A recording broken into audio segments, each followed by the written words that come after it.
Welcome to St. Stephen's Stanley. I'm the Reverend Will Newman. I'm here with two of my church wardens and one of their daughters. And today's Bible reading is from St. John's Gospel. It's the story of Jesus healing a blind man.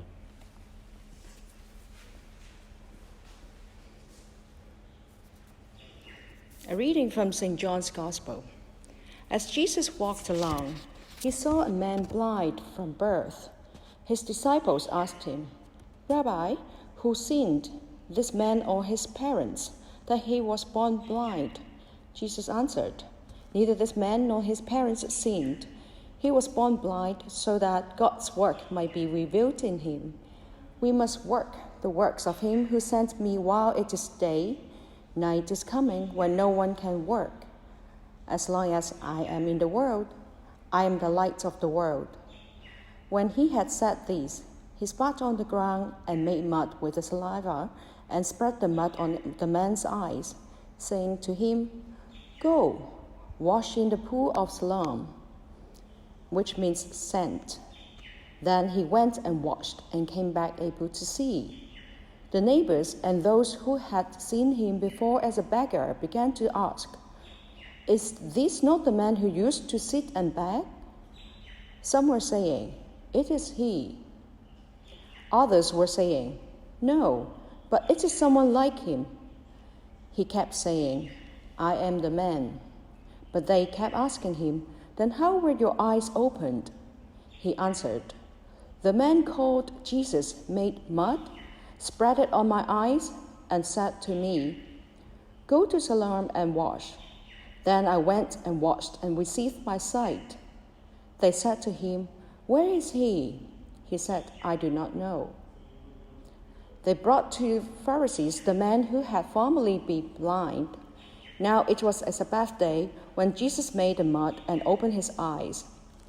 Then the Pharisees also began to ask him how he had received his sight. He said to them, "He put mud on my eyes, then I washed, and now I see." Some of the Pharisees said, "This man is not from God, for he does not observe the Sabbath." But others said, "How can a man who is a sinner perform such signs?" Then they were divided. So they said again to the blind man, "What do you say about him? It was your eyes he opened."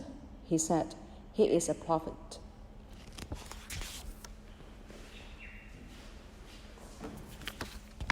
They said to him, "Give glory to God. We know that this man is a sinner." He answered, "I do not know whether he's a sinner. One thing I do know, that though I was blind, now I see." They said to him, "What did he do to you? How did he open your eyes?" He answered them, "I have told you already, and you would not listen. Why do you want to hear it again? Do you also want to become his disciples?" Then they reviled him, saying, "You are his disciple, but we are disciples of Moses. We know that God has spoken to Moses, but as for this man, we do not know where he comes from." The man answered, "Here's an astonishing thing. You do not know where he comes from, and yet he opened my eyes. We know that God does not listen to sinners, but he does listen to one who worships him and obeys his will. Never since the world began has it been heard that anyone who opened the eyes of a person born blind. If this man were not from God, he could do nothing." They answered him, "You were born entirely in sins, and are you trying to teach us?" And they drove him out. Jesus heard that they had driven him out, and when he found him, he said, "Do you believe in the Son of Man?" He answered, "And who is he, sir? Tell me, so that I may believe in him." Jesus said to him, "You have seen him, and the one speaking with you is he." He said, "Lord, I believe." And he worshipped him. Jesus said, "I came into this world for judgment, so that those who do not see may see, and those who do see may become blind." Some of the Pharisees near him heard this and said to him, "Surely we are not blind, are we?" Jesus said to them, "If you were blind, you would not have sinned. But now that you say, 'We see,' your sin remains."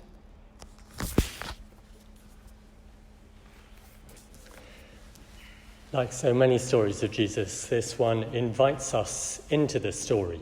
It holds a mirror to us. So I wonder where you see yourself in this story. The opening words. As Jesus walked along, he saw a man blind from birth. His disciples asked him, "Rabbi, who sinned?"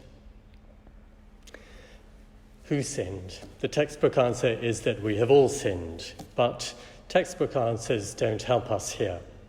Sin comes into this story. Everyone in the story of Jesus and the man blind from birth is accused of being a sinner. So, who sinned? The disciples think they know. It's either the blind man or his parents. It's obvious to the disciples. Being born blind is a punishment from God for sin. It's an ancient idea and a modern one too. Some people still think that when something terrible happens, it's God punishing sin. This is wrong. Way back at the time when the book of Job in the Old Testament was written, people knew that disasters were not God's punishment for people. That's what the whole story of Job is about. People think Job is being punished by God, but he knows he's done nothing wrong. In the story of the blind man, Jesus is very clear. Neither this man nor his parents sinned, he tells the disciples. And with compassion, he heals the blind man, using a paste mixed with his own saliva and washed in the waters of Siloam, which means sent. Jesus was sent by God as the living water, the water of life. The water the man washes in is Jesus. So if it's not the blind man or his parents, then who is the sinner? The Pharisees are sure they know the answer. Jesus is the sinner. Because this takes place on the Sabbath, and what Jesus has done in mixing the mud and saliva paste is work.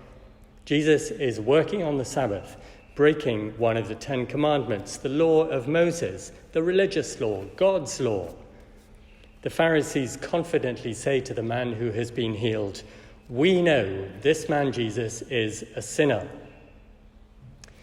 And technically, legalistically, the Pharisees are right. Although, in fact, they are divided in their opinion because they are faced with two contradictory things.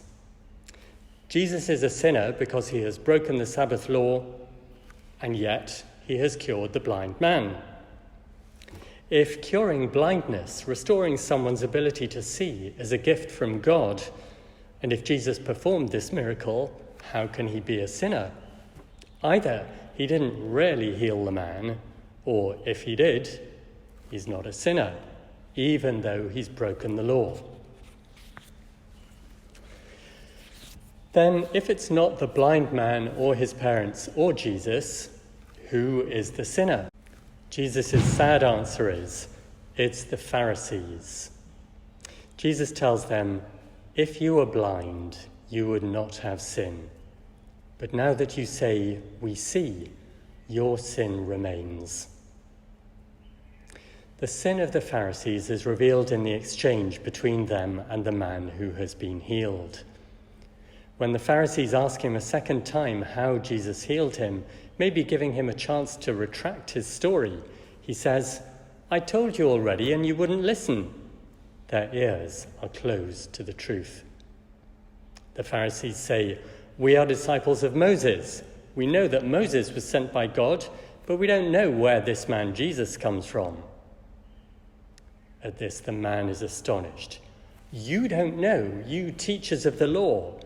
Yet he opened my eyes. You don't know, I know. He was sent by God. If he was not from God, he could do nothing.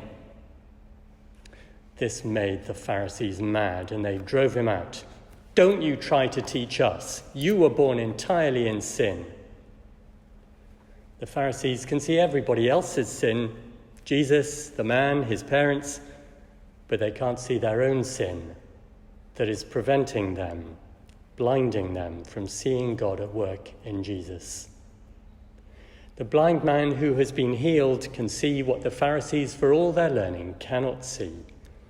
He sees that Jesus is a prophet, a man who has come from God. How else could he do these things? And Jesus says, I came into this world for judgment, so that those who do not see may see, and those who do see may become blind.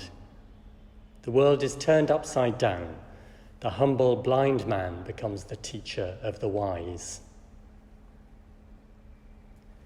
Jesus comes to do God's work, and he says that God's work can be revealed in this blind man. The work of God is to dispel darkness, to cure blindness, to bring light. The blind man's darkness is dispelled, but the Pharisees are overconfident in their own way of seeing, and that makes them blind to the vision that Jesus offers.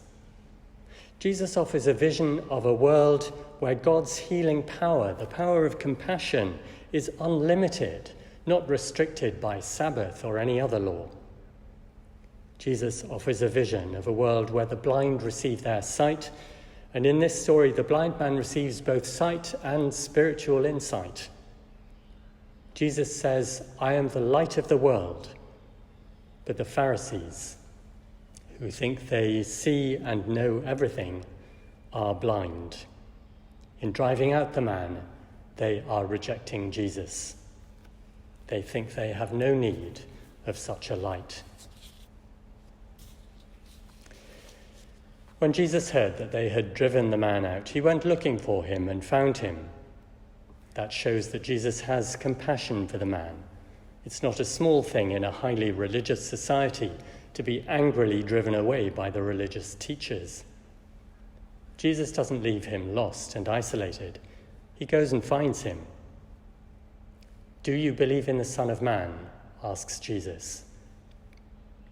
Who is he, Kyrie, Lord? Tell me, the man replies. You have seen him, says Jesus. The blind man sees Jesus for who he is, when the clear-sighted, self-righteous teachers of the law do not. Where are you in the story? Do you see yourself? There's a song that everyone knows. Amazing grace, how sweet the sound that saved a wretch like me. I once was lost, but now am found, was blind, but now I see.